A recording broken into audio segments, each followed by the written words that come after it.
เวลา20 2 ทุ่มนะตั้งแต่2 ทุ่มไปจนถึง4 ทุ่มศรัทธาญาติโยมอีปออีแม่ตั้งหลายวันนี้2 ทุ่มครึ่งเนาะ2 ทุ่มครึ่งโดยประมาณถึง4 ทุ่มก็วันนี้อาตมาภาพได้ประสานงานกับท่านอาจารย์เสน่ห์กาหลง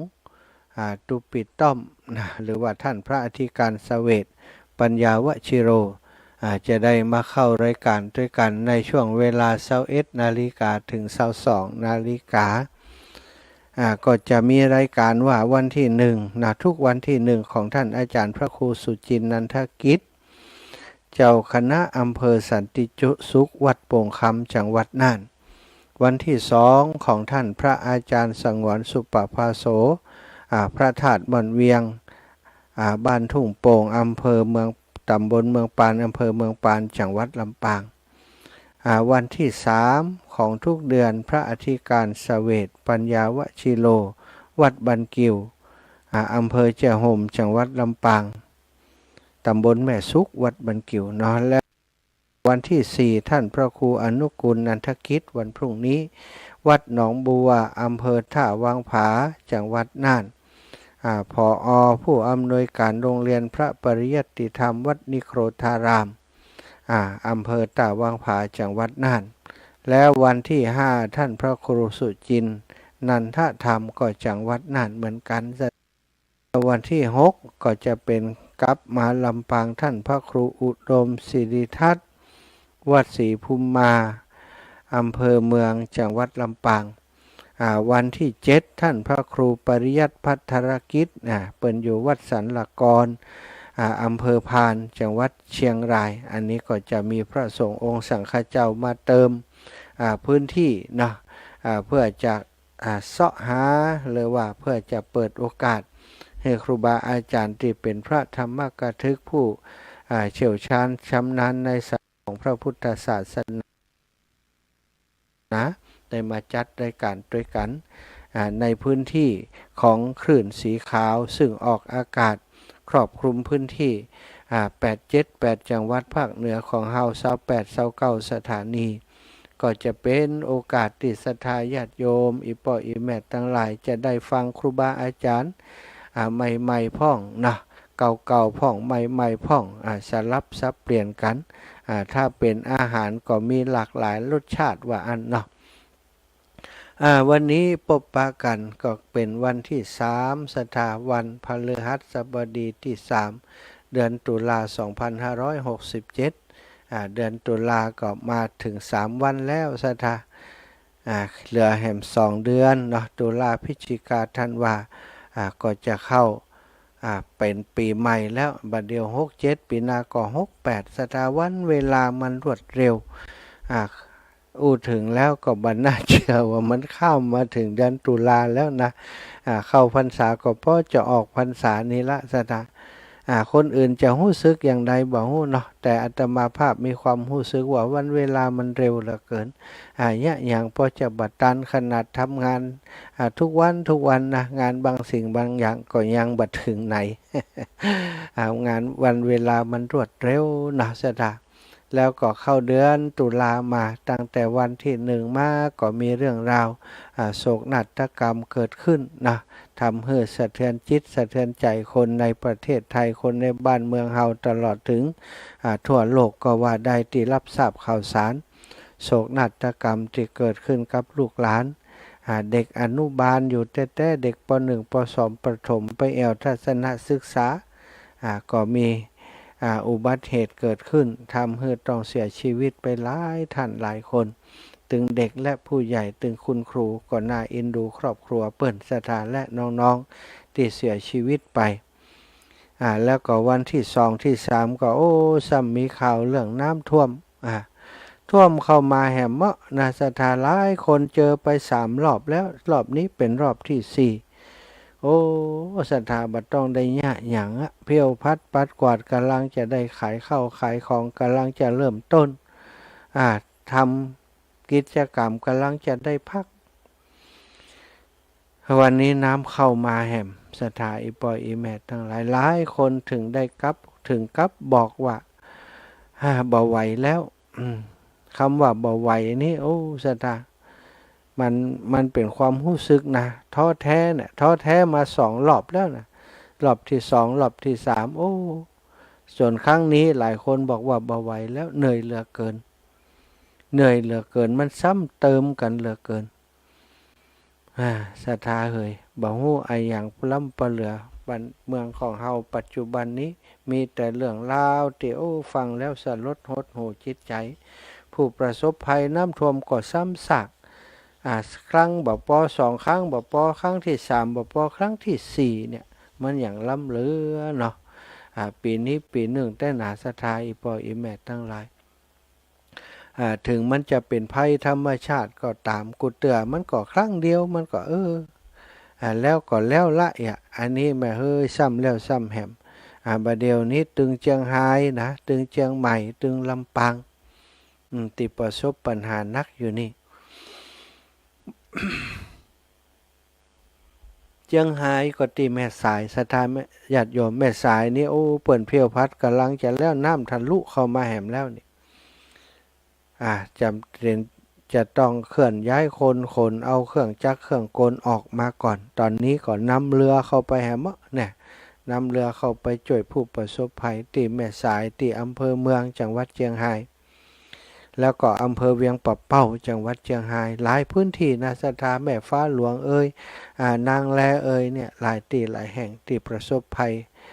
น้ำท่วมอยู่ในขณะนี้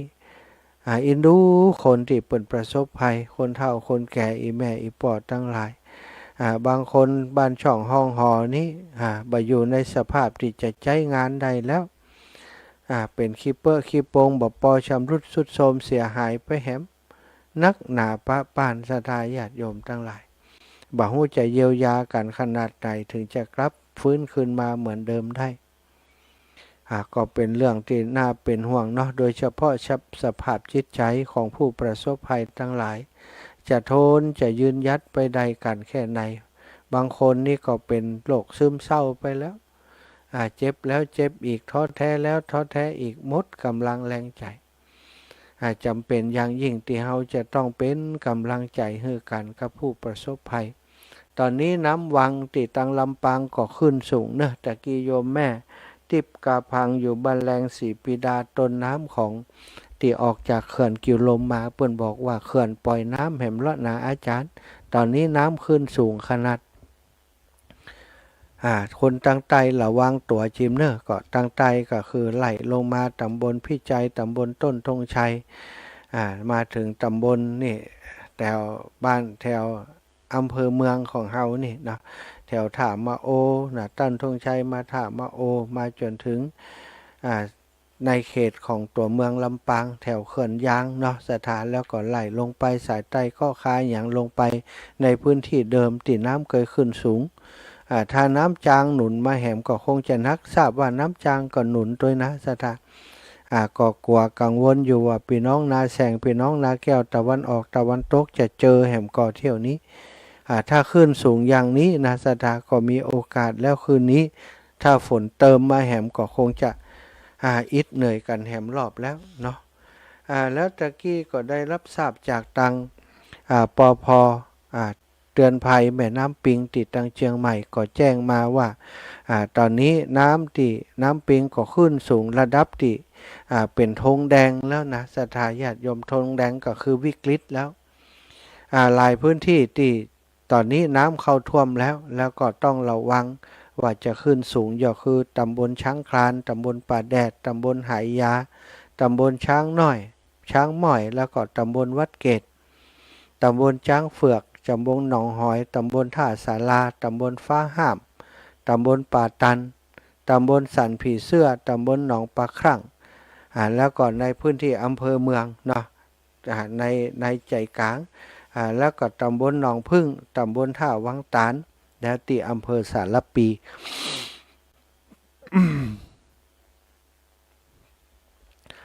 ศรัทธาญาติโยมอีปอยอีแม่ตั้งหลายตอนนี้หมู่เฮาตั้งหลายที่โดนน้ำท่วมเนาะโยมปอยโยมแม่ ศรัทธาญาติโยมติโยมโดนน้ำท่วมอยู่ในบ้านในจองขนาดนี้ก็คงบ่เป็นอันได้รับได้นอนละเก็บเข้าเก็บของมันบอกบ่ถูกเนาะศรัทธาญาติโยมไผบ่เจออยู่ในสถานการณ์นี้ก็คงบ่ฮู้บ่คงบ่เข้าใจชีวิตที่เคยมีปกติอยู่สุขสบายถึงเวลาได้รับพักผ่อนได้รับได้นอนโอ้ไปทำงานมาโอ้วันนี้น้ำขึ้นแหมแล้วเก็บผ้าเก็บขวาขึ้นเก็บเข้าของขึ้นไว้ที่สูงกำลังเพี้ยวพัดปัดกวาดเอาเข้าของมาจัดมาเรียงมาตั้งไว้ที่เดิมนะขนย้ายแหมละมันอิดมันเหนื่อยศรัทธาญาติโยมบอกฮู้จะว่าอย่างใดเนาะแล้วก็ที่สำคัญคือเข้าออกไปไหนก็บ่ได้บางคนนี่ติรับตินอนบ่มีแล้วนะศรัทธาชุดเก่าเสียไปเอาชุดใหม่มาวันนี้น้ำขึ้นแหมแล้วก็บ้านจันเดียวอย่างก็จบเท่านั้นเองเนาะศรัทธาอันนี้ก็คิดว่าปัญหานักหนาอยู่ในช่วงนี้ก็คือเรื่องของน้ำท่วมนี้ก็คิดว่าบัดเดี๋ยวนี้ถ้ามาแหมลูกหนึ่งเนาะเดือนตุลานี่ถ้ามาแหมลูกสองลูกก็จบอันกลางจบพรรษานี้โดยความข่าวเศร้าของคนทั้งหลายจะออกพรรษาวันที่17นี่ถ้าฝนมันยาวไปถึง17นี่คงลำบากกฐินผ้าป่าอย่างต่างๆปีนี้คงต้องทำใจวัดวาอารามต่างๆนั่นนะจะให้มันเหมือนเก่าเหมือนเดิมนี่คงจะยากก็คงจะเป็นอานิสงส์กฐินสตังค์เล็กๆน้อยๆก็คงว่ากันไปเนาะสถานการณ์ที่มันเป็นข้าวยากมากแพงเกิดภัยพิบัติอย่างนี่คงจะอย่างต่างๆก็คงจะลดลงเนาะเดี๋ยวจะมาพอมาคิดนี่นะแล้วบางวัดบางวาก็ต้องซ่อมแซมสาหัสสาการเนอะในตัวเมืองเชียงใหม่ของเราก็ขอเป็นกำลังใจให้กับศรัทธาญาติโยมทุกท่านทุกคนเนาะวันนี้ก็จะเป็นสักครู่อีกสัก10 นาทีก็จะเป็นรายการของท่านเสน่ห์การหลงตอนนี้ก็ขอเปิดใจให้ศรัทธาญาติโยมตั้งเชียงใหม่ตั้งลำปางพื้นที่ประสบภัยเพื่อจะได้แจ้งข่าวสารให้กันบอกถึงปีถึงน้องหมู่เฮาไผ่ที่อยู่ติดน้ำอยู่แต่ฟังวิทยุได้อยู่สื่อสารกันได้อยู่ก็ลองโทรเข้ามาลองแจ้งคนการรับฟังมาแจ้งถึงเรื่องภัยพิบัติน้ำท่วมในพื้นที่ของท่านเข้ามาต้องการความช่วยเหลือด้านใดพ้องจุดที่อยู่ที่ไหนตั้งใดเนาะสามารถแจ้งบอกมาได้เนอะเผื่อว่ามีคนที่เปิดฟังอยู่สามารถติดต่อประสานงานไปหั่นไปนี่ก็จะได้ช่วยเหลือกันได้ทันท่วงทีเนาะสำหรับอาตมานั้นพรุ่งนี้ก็คงจะเตรียมตัวเสาะเข้าป่าอาหารอย่างต่างๆลงพื้นที่ที่ลำปางที่เชียงใหม่ของเฮาตอนนี้ตังโยมญาติโยมที่สุพรรณบุรีวันนี้เอาเรือไปซ่อมเอาเรือไปทำเรือกำลังกลับมาที่สุพรรณหันว่าประเดี๋ยวนี้จะเดินทางขึ้นมาตั้งเหนือแหมละนะจะเดินทางขึ้นมาเชียงใหม่ก็เลยโอนค่าน้ำมันไปให้เปิ้น4 ปันเมื่อสักครู่ตะกี้นะเจริญปอนแม่เจ้ากลับมาสาเนอะโอ้ช่วงแรกก็มาได้โทรลูกบ่าวอยู่เชียงใหม่เพิ่นโทรเรื่องน้ำท่วมโอ้แม่ก็เป็นน้ำม้อยน้ำหมองอินดูตังใดก็เป็นดีอินดูเนอะท่านพระแม่เจ้าแม่โอ้วันนั้นท่านพระแม่ร้อยโจทย์อีแม่พ่อนั่งให้แกไปเพลขี้คนขี้เปอะจ่อยเปื้อนเนาะพระโทเจ้าแม่ใช่ไหมมาดีเป็นกำลังใจเด้อเจ้าแม่โอ้ลูกบ่าวกันอยู่เชียงใหม่เจ้าโอ้น้ำมาแขมรอบมึงแล้วเจ้าแม่มาแขมรอบหนึ่งละนัดเหมือนเดิมเป็นกำลังใจเด้อกลับไปสาเด้อเจ้าเด้อสาธุเจ้าสาธุแม่บุญรักษาแม่เด้อเจ้าเจริญปอนแม่ฉลาดแจ่ซ้อนโยมแม่ฉลาดทับแล้วเนอะฮัลโหลไอ้สาท่านมหาเจ้าแม่ฮับแล้วสงสารผลงานเนาะแม่มาหันเอาทีวีเนี่ยอินดูผลกันนั่นเจ้าแม่ใกล้ๆไกลๆผลขับไปหาผลสักกั้มเหงาเนาะก็ไปหาจ่วยยังไม่ได้ก็ลำบากอยู่ ไปก็ต้องช่วยเหลือกันได้นะสงสารคนขนาดดูยังจะได้อย่างเนี้ยจะทำทอดไก่ทอดหวานออกวันออกยองก็นำนะนะคะเนี่ยอย่างใดมันเนาะมันเป็นภัยธรรมชาติเอาละแม่จะห้าบสายพี่น้องเมืองพานก่อนเนอะเจ้าความเผ็ดก็ตกหนักเลยน่ะก่อนระวังไว้ตกมากๆเลยอ่ะเจ้าระมัดระวังกันอยู่พื้นที่ใดก็เป็นพื้นที่เสี่ยงภัยก็ระวังกัน แม่บัวลมหลังตลาดอำเภอพานโทรมาแหมไม่โยมแม่พี่น้องวัดห่างต่ำก็โทรมาตะกี้เบ็ดตันทับสายเนอะแม่เนอะตังห่างต่ำก็น้ำก็ขึ้นนะเนาะเวียงปะเป่าน้ำไม่ลาวออกนี่อาการนักเหมือนกันเนอะเวียงปะเป่าซ้ำแล้วซ้ำแหมซ้ำจุดเดิมศรัทธาญาติโยมความเสียหายภัยพิบัติครั้งนี้มีนักมีหนาเนอะแม่ตุยกันมินะบ้านห่างต่ำเวียงปะเป้าพยายามติดต่อมาอาตมาก็บัดได้รับสกรรมตะกี้ภัยมีพื้นที่เชียงภัยที่ไหนตั้งได้นะก็แจ้งกันมาเนาะแจ้งกันมาติดตามติดต่อกันมากระเดียวช่วงที่ท่านอาจารย์เสน่ห์การลงจัดรายการถ้าศรัทธามีข่าวสารยังจะสื่อสารจะโทรมาหาอาตมาก็เจริญปอนเนอะเจริญปอนโทรมาได้เนาะ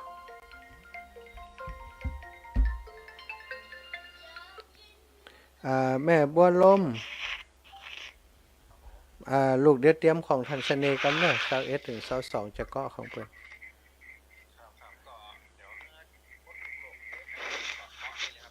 โอเคครับเจริญปอนแม่ครับแล้วแม่บัวลมเจ้าสันมาหาเจ้าแม่เมืองพานเป็นได้พ่องถูกจ้าเมืองพานเป็นได้พ่องมาเป็นยังพอทั้งมันตะแคมเพ่มเป็นยังเด้อเจ้าดีแล้วแม่ทางเพศอาการนักลำปางเชียงใหม่เป็นห่วงทั้งลำปางเนาะเจ้าสาธุขอบคุณโทรมาเป็นกำลังใจกันเนาะเจ้าพ่อป่าอันตั้งเพื่อกับเป็นก็เตรียมไปนี่เจ้าเตรียมไปแจก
หัวมึงจักหายจากบาพิษท้อง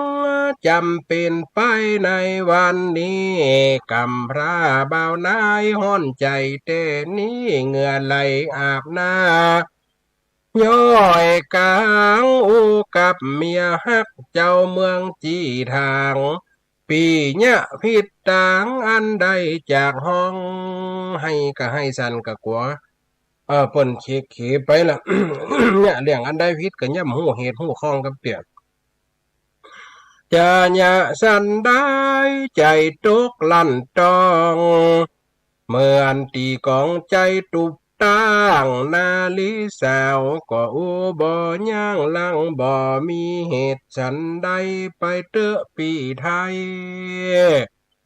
ไปตามกรรมหมายก็เข้าไปกับกลมโอ้ยถ้าเล็ดแท้ๆไปกลมกับหน้าพอเป็นกัวกลางคืมกำผ้าคนใจนอนคิดความผิดตัวบ่มีสักนิดเปิ้นมาเป่าบ้านสั่งจ้าลวดนอนบ่ได้บ่นาลับตาจนรัดตีญาคืนนานลุงแจ้งดูนอนป้อมบ่ลับส่วนวิญญา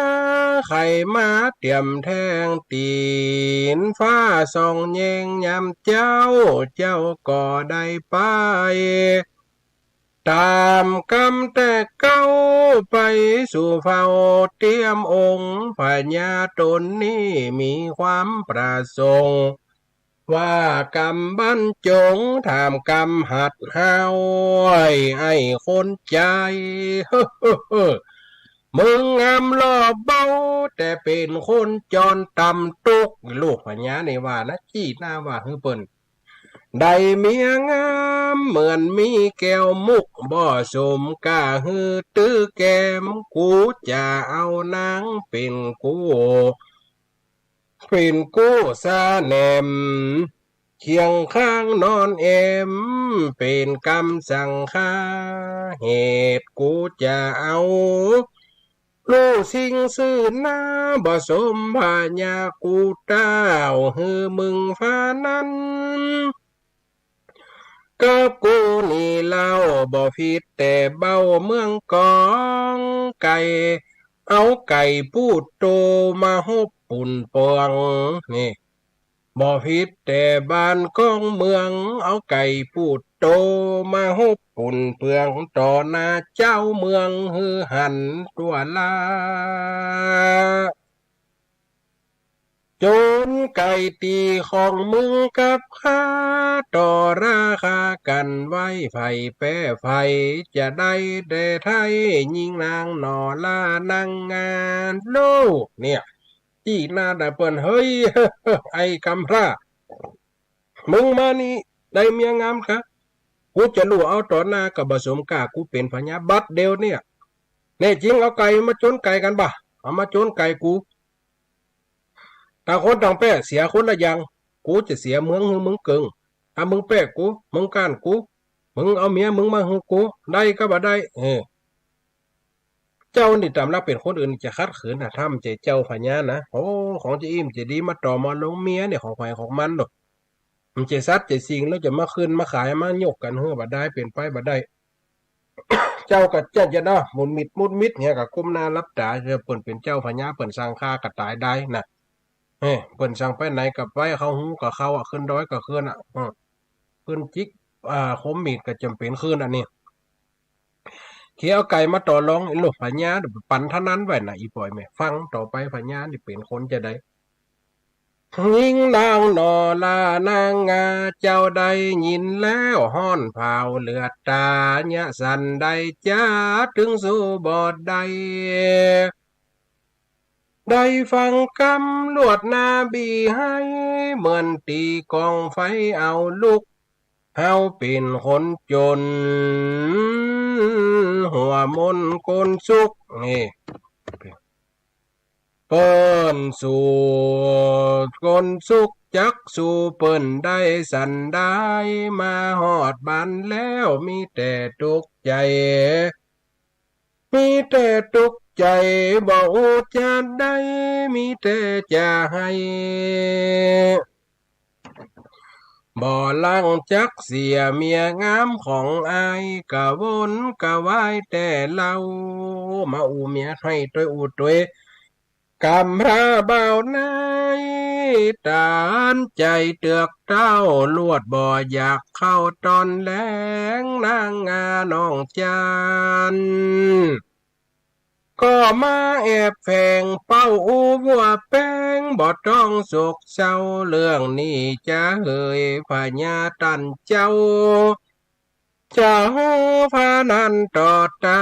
เอาไก่จนตีเจ้าแก้วมิงล่าจะกลัวเหตุต้องอันใดบ่าวน้อยกำพร้าปีตึงตันใจไก่เฮามีใดจักหาไหนใดน้องเอ้ยปีเนี้ยจะได้ไก่ตัวเฮาก็มีสัตว์สิ่งหิ่งห้อยไปมีทุกวันอยู่กับผีถึงนั่นเขาจะเอาตีไหนมาไก่เปิ่นไก่ฟิตไก่ซ้อมไก่ชนไก่ตีไก่เปิ่นท่าเก็ดทีเดียวคมเขาไปสู้เปิ่นได้หยังไก่เขามีไก่เจ้ตัวเนี่ยมีเนี่ย เมียเดี๋ยวเป็นคนมีวิชาเนาะเป็นลูกพญาจ้างไปกึดใจหนักไอ้เฮ้ยมันบาดใจยากอยู่ตีน้องนี่เด้อบ่าวมิงลาจะกลัวเหตุต้องสันได้บ่าวน้อยกำผ้าปีตึงตันใจไก่เฮามีใดจักหาไหนใดคนเส้นบ่มีตึงนาบีให้ทุกใจคนใจแต่ส่วนว่านางงาเฮาตึงจะแป้บอกกลัวสักน้อยปีเฮ้ยห้องหาเห็นน้อยออกมาแท้เฮ้ยที่มันได้เกยติดบ่วงเหี่ยวเจ้าห้องเอาพญาเห็นออกมาลูกที่เกยติดบ่วงนะพ่อเปิ่มได้ค่าดอกมีอย่างให้ห้องหาค่าเตอะอย่านางน่ะเกิดใจได้ก้อยฟังไปนี่ยายต้องเต้าจุ้มหมู่เฮาปีน้องเล่าสู่กันเป็นข้อก่อนแลนายเคยจะเป็นอย่างไรเอาเห็นไปสู่ไก่ตกลงกันวางแผนก้าวก็สมดังกำคิดไว้เห็นลายฟังกำของเจ้าหนอไทยวางใจว่าข้ารับรองพญาตนนี้ทำตัวจองห้องบ่ถูกคันกองนั่งเมืองกินบ้านเห็นก็จะหูกึดเนาะมีเปิ้นมีลูกผัวเปิ้นมีลูกผัวมันตึงบ่ยานพิษสินโบราณแต่ไทยกำพระคนใจกับนางนองเทเลยอูจานสุดขึ้นเห็นหน่อยเป็นก็อูแล้วบ่เคินวันพุกอย่ายืนจนตีไก่ตั้ง เห็นอาสาจะไปสู้ จะไปสู้แทนนะอีพ่ออีแม่เนาะจนตีไก่ตั้งกันสุริยาแจ้งเจ้าดังอ้างนางอาเสกวางว่าไว้เห็นกับไก่เป็นไก่จะใจเจ้าอุ้มหอดใดฟ้านั้นไปถึงขวังคุ้มค้นหลายฟอหันปากันหันตันไข้หัวใส่นาเฮ้อเปิ่นเอาไก่มาโจนไก่เปิ่นถ้าสูงอาจคอตั้งหางหิวพอไก่ไอ้นี่ลุยละคอดอย เห็นมันคอดอนเนาะลายเป็นดอกไก่เบี้ยไก่สาเอามาอย่างอ้าบ่เฮ้ยเสียเมียคำเนี่ยละบ่เฮ้ยแหละคนไม่ให้เสียสักคนหรอกมีกับคนสมน้ำหน้าอีพ่อยแม่นี่ปากันไข่หัวใส่หน้าว่านี่แล้วกาไก่ตัวสวกกาห้างคิงมายาลามไม้บ่ใจไก่ตี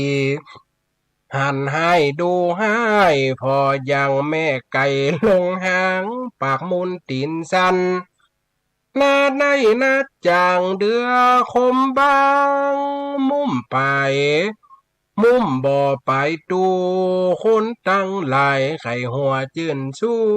เข้าใส่เงินปันทอร้อยของเอาปันอร่อยเดียวนะว่าสนะนะถ้าว่ามันแป้นะเอาพออร่อยเดียวพองหาใส่หล่อขี้หมากองเดียวก็ได้เหรอ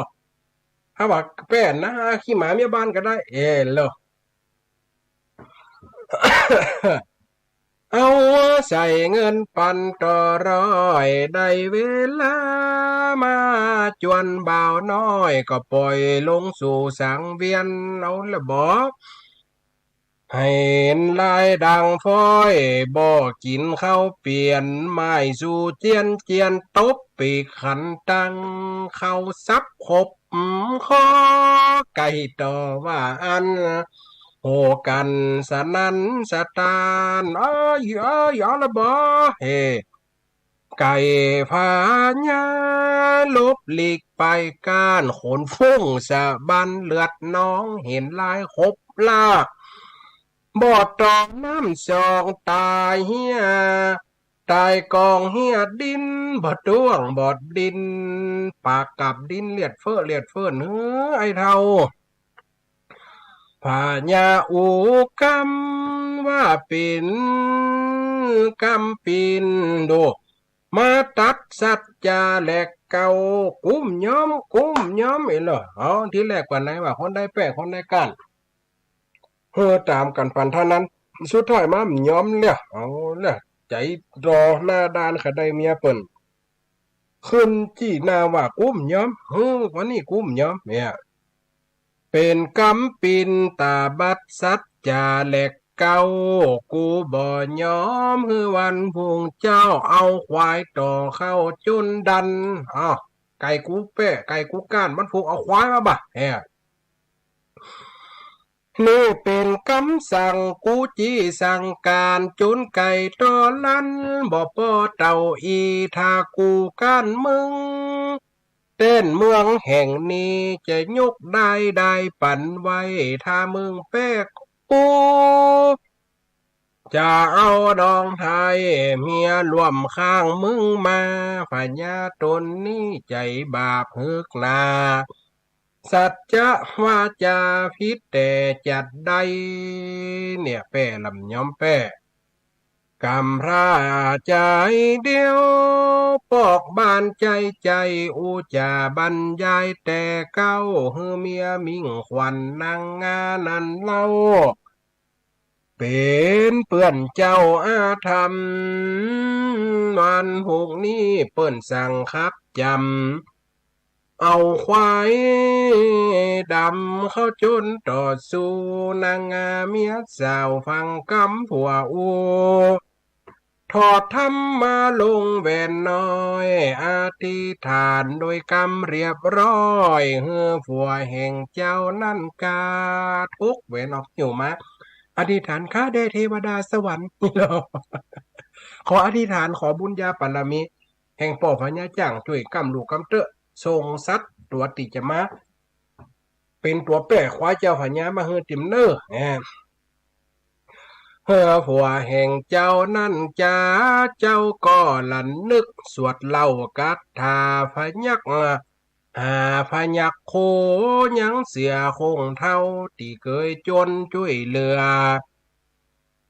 ที่เคยช่วยเหลือนะหลวงตุ้งเท่ายามเมื่อติดลันบวงก้องแหมสักกำฟังเสียงข้างล่องออกเหล่าพดมายันเนาะออกมาแล้วเธอขดชิ้งปุ๊หยกออกเหล่าออกโคมาละพังเสียงข้างพดเหล่าออกมาเจ้าก็เรียกร้องเสียลายนักหนาวันผูกจับป่าไปจนต่อสู้แปลงเป็นหิงสาควายดำเข้าตู้จนควายพญาตันเต้าการแจงลุงมา ถึงยามรอดเจ้าก็ไปเข้าเฝ้าตามกำเสือลายตัวนั้นเป็นควายดำคำตัวบ่ปองงามห่างลายกันเบอร์ มันเป็นเสือเนาะควายหัดตายอย่างควายเล่นอย่างควายเบอร์อย่างบ่เฮ้ยใครหัวกันคนได้หันกับใครหัวเขาสั้นกุดดุดเนี่ย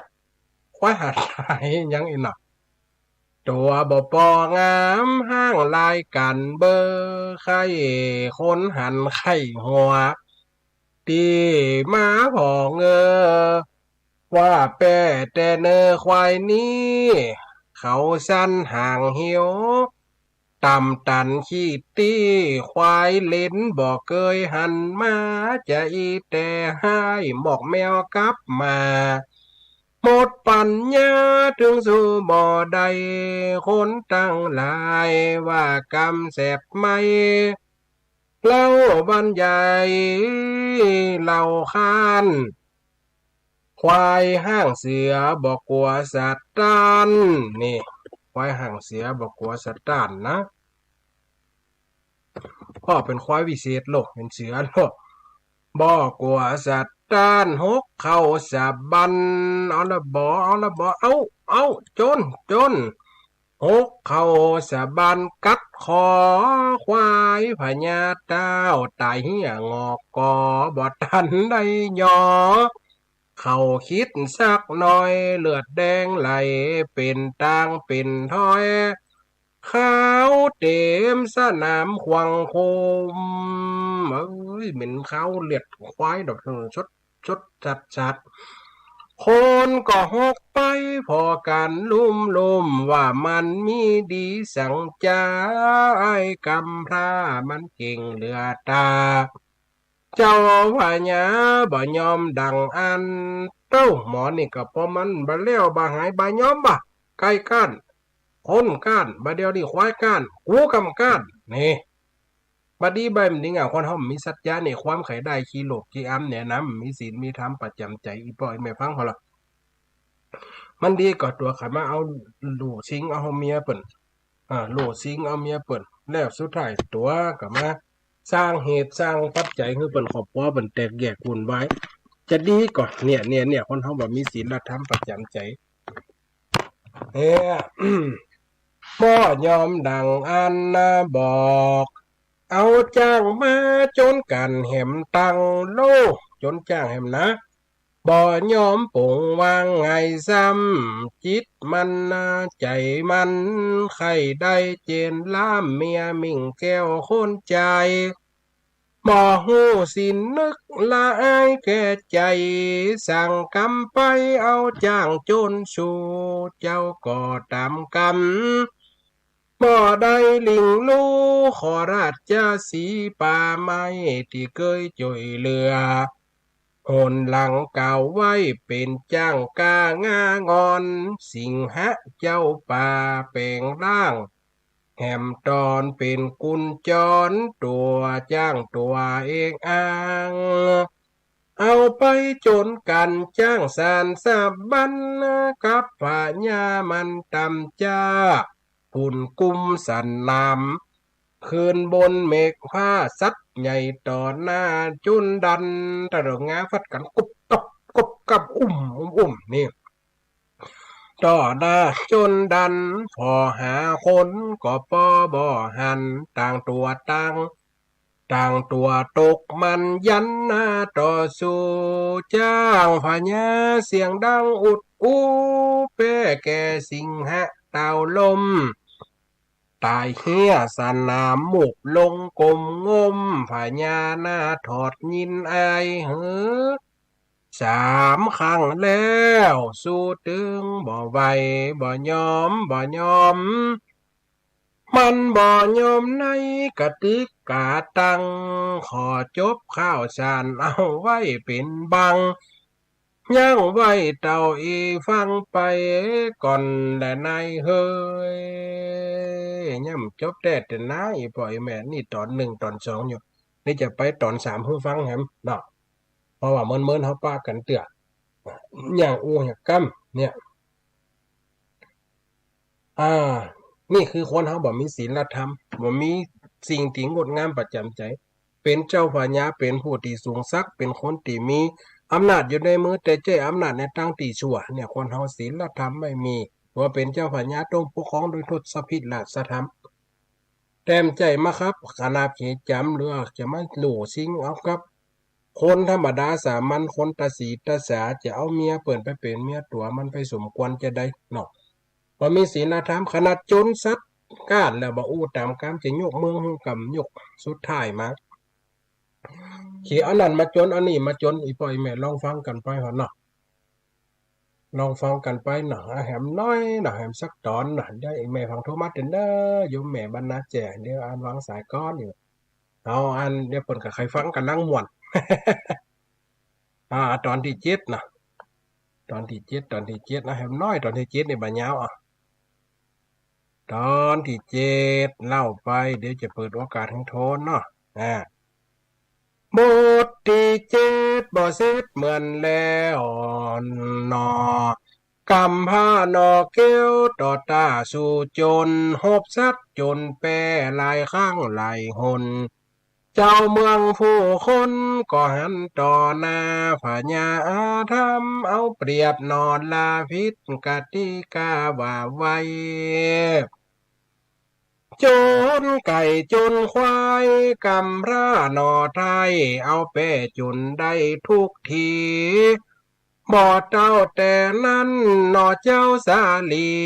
ก็โดนลาวิหลายข้างแหมตังเอาจ้างมาจนพญามันนางหวังจะเอานางน้องจานนางงาสาวจีมาอยู่เฟื่อฟันนั่งเคียงบาทห้องเตวีกำพร้าเบาน้อยเอาราชาสี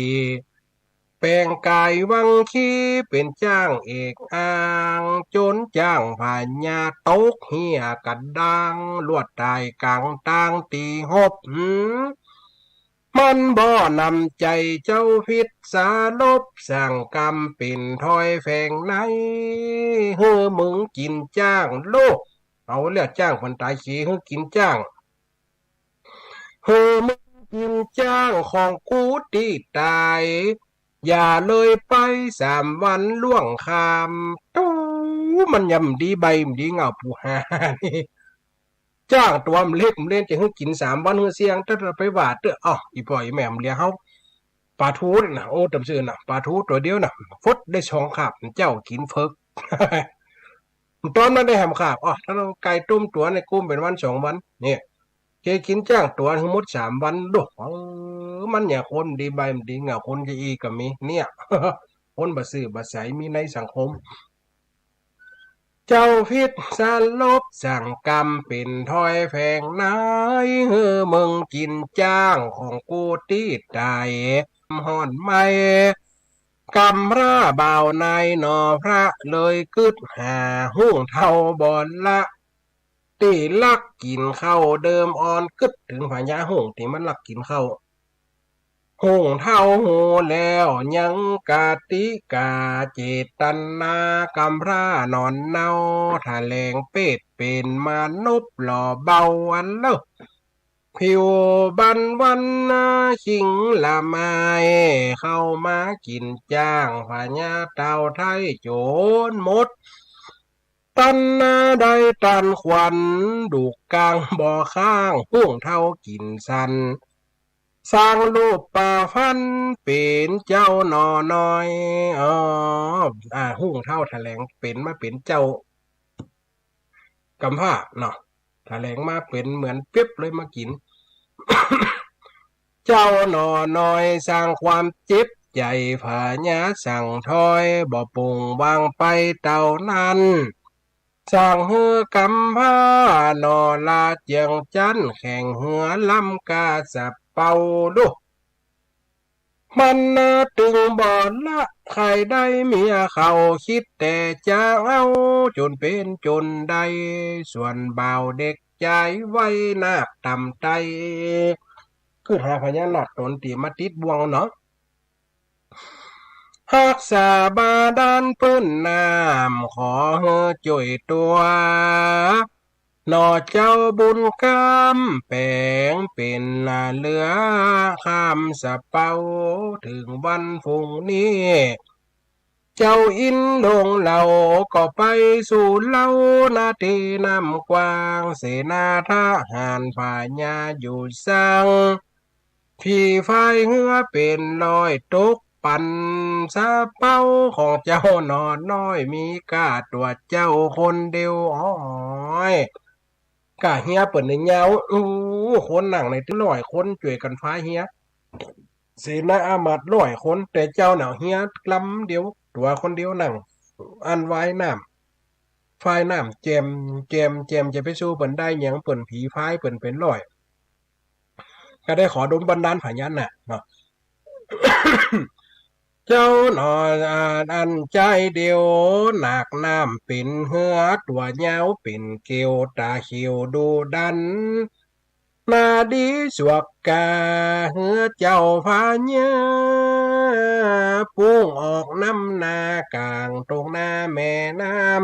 ำคนพายแข่งขันดันฟองจันพ่อกว่าเจ้าฝ่ายยาถ้าบาบุนี่นะก้านนะพายเฮียจนพายฮักถ้าก้านเนี่ยกูจะฆ่ามัดอ่ะเนี่ยคนนั้นก็กลัวน้อยคนแต่มันก็วุ่ยแหละสกายแลบกันเนาะ พ่อกุมกำเจ้าอาญานั่งนายิ้มเยาะเอิ้นกล่าวกำจ่ามึงหมดปัญญาจะสู่กู้ใดนาคน้ำเป็นเหือตีขิงเข้าไก่ปุ่งเข้าไปบ่อนละตีหางดิ่งหัวซับน้ำเพอพระมุกเมือกใส่เหือพายาคนพายเป็นร้อยบ่อาจหาสาแห่งนาคกาสู้ถึงบ่ได้ส่วนเหือพายา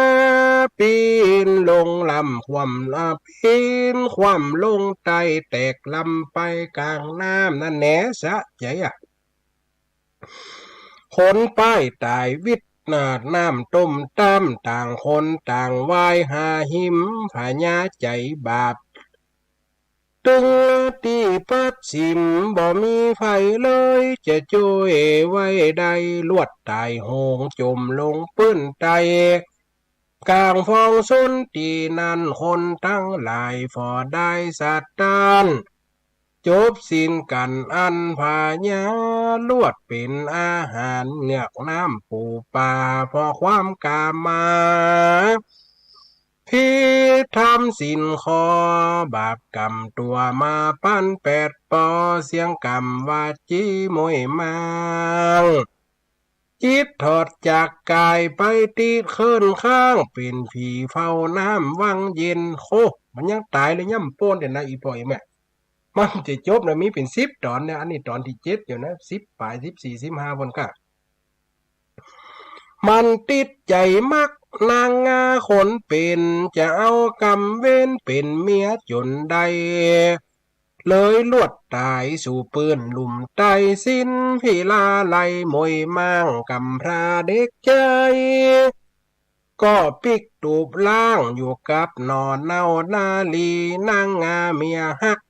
ยอดเจ้าสาลีฮักษาพรานีอยู่กินอยู่สร้างกิ่งบ่อแป้ฟองพี่ตายกัดดังพญาทำตำจ้ามันได้ตายไปสู่เมืองฟ้าจมน้ำคว่ำหน้าจีวังเป็นผีไปแล้วมันติดใจหวังใครได้นางงาเอามาอยู่เฝ้าบ่ได้เป็นยังคนตัวยิงน้องเน่าเป็นผีก็เอาบ่ละแหมว่าตัวมันจะขี้เลือดจะหาตั้งใดมาเอ็มฝ่ายญาใจบาปกึดแล้วกึดแถมพอจันเดือนแหมยังหูดีบางจะหือนางตายเป็นผีกาดดังนั่นคือหนทางเกิดไว้เปล่าหาคนหานไปฆ่าน้องไทยเพราะมันไข่ได้เอามา ไผ่ช่วยได้นั้นกูจะเมตตาเอาผาสาดมาวางไว้ตั้งมันยกหือกินเมืองมันได้ขีนขันนาเป็นผีติดปันวันก้องเพราะมันไข่ได้นั่งงาอีน้องหาคนเกี่ยวข้องตามไหลถ้าไผไปขานางงาหือตายจะยกเวียงใจหือนั่งแต่นสร้างจักมีไฟคนใดเก่าอ้างเจิญฟังแนวต่างปีน้องบทนี้เล่าเป็นข้อก่อนและนายเฮยจบตึกนี้ก่อนอีปอยแม่ตอนที่7มันมีอยู่10กว่าตอนนะตอนที่8ที่9โอ้ขนาดนางงาจะตายนะอีปอยแม่จะตายตกน้ำตกวังตายเป็นอันยังเพราะว่าผีปูเนี่ยผีเจ้าปัญญาเนี่ยจะเอาไปอยู่ตัวสุดท้ายมาเจ้าอ่ากำพร้าจะประตูเอาดวงวิญญาณมาใส่หื้อนะโอ้มีแผวปุ๊บบางอ้อนลั่วมีแผวผีสัปปะมันมีผีอันผีข้องผีเคียงมันเขาจะได้ฟังกันไปอีกบ่อยแม่นโอ้เวลากันไล่โกนมาแล้วเนาะอันนี้สรุปได้ป่ะคนเขาบ่มีศีลธรรมบ่มีสัจจะต่อตนบ่มีกรรมติดจะอยู่เหนือคนแล้วเป็นคนดีบ่ได้เนี่ยคือคนเขาจะอยู่ยากจะสู้โลกกับน้องพระเจ้าเนาะนี่บ่อยแม่นี่คือบุญหุบาปหุของเขาจะเป็นอย่างไรอีพ่ออีแม่ก็ลองฟังกันไปปุ้นน่ะเด้อวันที่3เดือนหน้าพุ่นเด้อวันที่3แห่งกำเดือนหน้ากับปุ้นน่ะให้เมินอยู่ อาศัยแรกโยมแม่เรือนบ้านแสนต่อจะเลินพรเด้อโยมแม่เด้ออาจารย์เจ้าฝนตกก็แม่ต้องวางเหนือ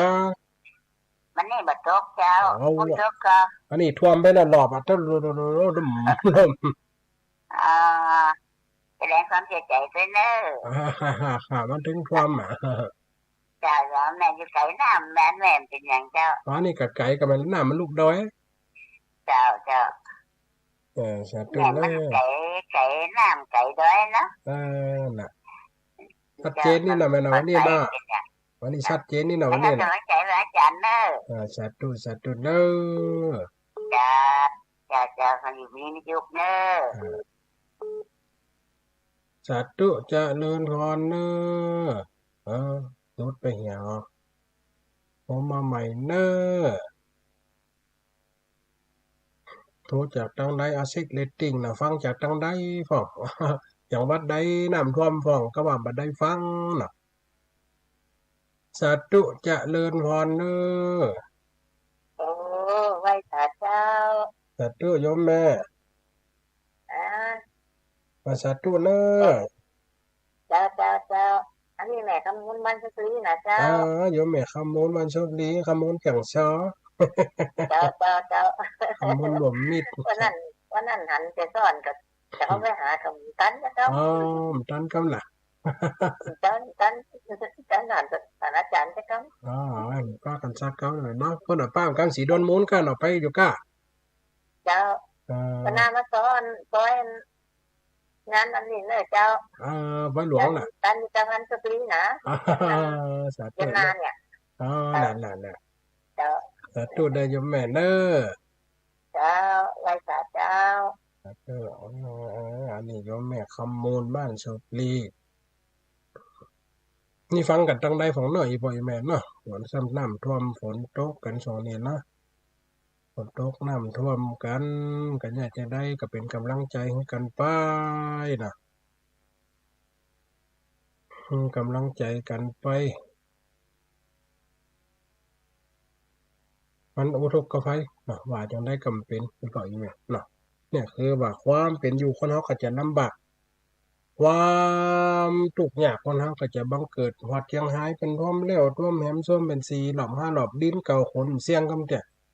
อันใหม่ก็มาแหมมันยากคือเกิดคมเนื้อจำใจบ่อยแม่กำลังใจมันก็ตกไปผ้าติดเนื้อเสียติดตัวได้ต่างอันอมนกระจมน้ำจมหนองไว้เหี่ยหมดเนาะสาธุสายที่3เนาะโยมแม่บรรณาแจ่เนาะเจ้าพระอาจารย์กำลังใจเด้ถ้าพูดฝนตกก็แม่ตั้งแม่หม้อ จบขนาดเล็กแต่ว่านี่คนตอนหนึ่งอาจารย์ น้องน่าไม่จ้างน้องก็มา ขนาดนักก่อนไม่จ้างกันน้องขนาดนักก่อน อ๋อ พูดแบบ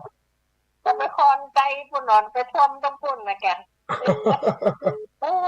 เขาไปท่วมต้องใจ คนไหนต้อง นั่นน่ะ คือกำลังใจเป็นเด้อ นั่นน่ะกำลังใจมันก็ช่วยไปขนาดนักไอ้แม่หลายตีหลายเท้าเข้าตัวกระโดนเปิ้นกระโดนเดี๋ยวนี้ช่วยไปได้ละลำบากแต่ไหนอ่ะ แต่ลำบากแต่มาพระสีนี่เนาะ นั่นน่ะ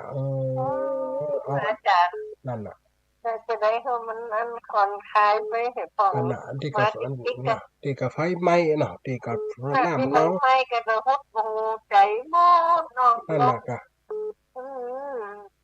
เสียใจตัวแต่กะ แต่กะสาธุยมแม่เด้อสาธุสาธุเด้อยมแม่เด้อ แต่คือกำลังใจเลย สาธุโยมปนานเมืองน่านปนานเซ ไว้สาครับทางพระอาจารย์เข้าคนหันตุเสพวันนาแดงมาจากนั่งนักที่ตามของพระอาจารย์เราทำวันที่โอ้สำหรับวันนี้เนาะ ฝนตกก็พอทางเมืองน่านฝนตกก็จ้า วันนี้บทโต๊ะครับ น้ำน่านน้ำมาขึ้นก็พอนี่มันหลอดนี่น้ำน่าน น้ำน้ำที่นี่มันไข่อ่อนลงแล้วครับ โอ้ดีมันบะคอลำปางป่ะเฮ้ยสองนี่ลำปางนัก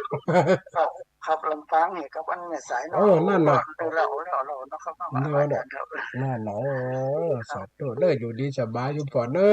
อ ครับกับน้ำใจพระอาจารย์ครับขอพระอาจารย์ทั้งมีสุขครับเด้อพระหัวใจก็พอต่อไปขอสาพอดีเด้อพระอาจารย์ครับ สาธุอยู่ก่อน ถูกครับ สาธุทางบ้านโฮมเป็นจังได๋พ้องน้ำละปูนหันหนักอยู่นะ เจ้า ท่านอัน มัน เถาะ ท่วมนี่ฝนก็ตกอยู่ปีนี้นะน้ำนี่รีบ่ขึ้นเจ้า กับเพิ่นข่าวทั้งใดน่ะแม่ตัวมันข่าวมันจะน้ำไม่ลี่หำตีจ้ะ อันจังรีพุ่นกะหา อ๋อ บ้านห้องนี่บ่ท่องมันจะ นั่นน่ะ ไปแล้วท่องขนาดเจ้า เปลี่ยนกันได้แม่เนาะ อ้าว นั่นน่ะหลายตีหลายตาหันแล้วก็ ที่คนท่องนั้นยมแม่ไปเชียงรายไปที่หลานไปขึ้นบ้านใหม่แล้วโอ้ยหันไปทางแม่ลาวอย่างแล้วโอ้ยเจ้าท่อมข้าวท่อมอย่างเพิ่นเนาะ นั่นน่ะต้องเฮ็ดกระท่วมแม่หลายรอบแล้วนะกำนี่ท่วมหน้าท่วมตรงก็ 4-5 รอบแต่วัดนี่ก็เป็น10รอบอ่ะ โยเนาะเป็นกำลังใจเน้อเจ้า สาธุเด้อ สาธุเจ้ากับไว้สาเจ้า สาธุโยมแม่คำวันแม่ใจ เจ้ากับไว้สาพระอาจารย์ คำพูดชัดเจนกว่าแม่ วันดีทุ ชัดเจนได้แม่น่ะต้องแม่ใจ เจ้าสักเซนดีเจ้าก็เป็นหยังน้ำก็บ่ท่วม ต้องแม่ แต่ฝนตกเยอะอยู่แต่น้ำบ่ท่วม แม่น่ะมันจะไปคอนไปหิมแคมกวนนะแม่เนาะเฮาอยู่แม่ใจอยู่เหนือหันน้อยมันเป็นหยัง เจ้าแม่ค้ำก็อยู่หนองเลงซ้ายเจ้า หนองทางซ้ายไปแอว2เตือเดี๋ยวนะหนองทางซ้ายนี่ น้องแอลแล้วจ้ะ ไปแอวกะตอนแรกเขาป้าไปกินกุ้งเขาป้าไปกินกุ้งเต้นตอนเต้น เจ้าสาธุนะโยมแม่เด้อ เจ้าไม่ค้ำเป็นกำลังใจให้พระอาจารย์นะเจ้า สาธุ เจ้าขอให้พระอาจารย์ดูดีมีสุขเลย สาธุ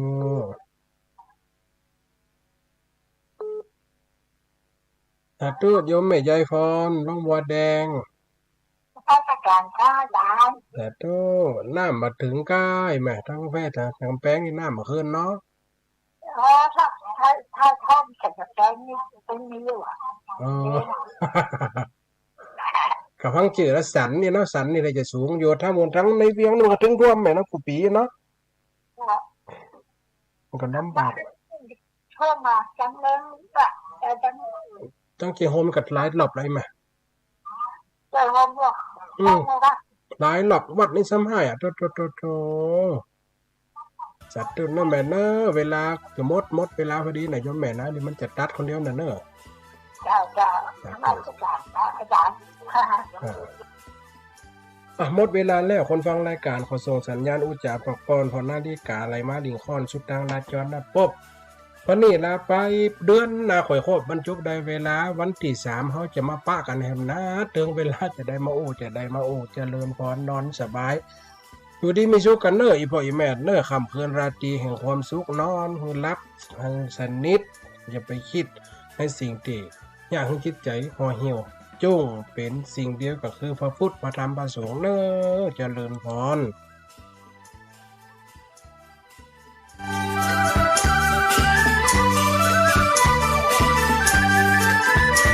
ตกจากที่สูง เรียก 1669 กระดูกหัก เรียก 1669 บาดเจ็บกระดูกสันหลัง เรียก 1669 ไฟ